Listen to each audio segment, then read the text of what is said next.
How do inverse operations solve real-world algebra problems? Imagine trying to find out how much money you had before a certain percentage was taken away or added. That's where inverse operations come into play. They help us work backwards from a known result to discover the original amount. In algebra, inverse operations are like the undo button for mathematical actions. For example, if you add 5 to a number, the inverse is subtracting 5. If you multiply a number by 3, the inverse is dividing by 3. These pairs of actions are called inverse operations because they cancel each other out. When solving equations, inverse operations are the key to isolating the variable, which is often what we want to find. Say you have an equation like x plus 4 equals 9. To find out what x is, you do the opposite of adding 4, which is subtracting 4 from both sides.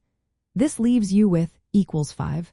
It's like reversing the steps you took to get to the answer. If the equation involves multiplication, like 4 times x equals 16, you use division to undo the multiplication. Dividing both sides by 4 gives you x equals 4. When multiple operations are involved, you reverse them in the opposite order they were applied.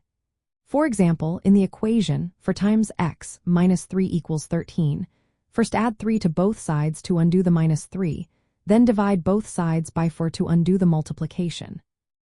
This process helps you find the value of x step by step. In real life, inverse operations are used all the time. If you know the total cost after tax and want to find the original price, you subtract the tax amount or divide by the tax rate. If you're measuring something and want to find the original size before adjustments, you reverse the changes using inverse operations. For instance, if a recipe calls for doubling the ingredients and you want to know the original amount, you divide the doubled amount by 2. In finance, inverse operations help you figure out the original amount before interest or discounts. If a bank account shows a balance after interest was added, you can subtract the interest or divide by the interest rate to find the starting amount. In measurement, if a length was increased by a certain amount, you subtract that increase to find the original length. Using inverse operations makes solving algebraic problems straightforward. They allow us to work backwards from a known result to find the initial value. This approach is especially helpful when dealing with linear relationships, where quantities change proportionally.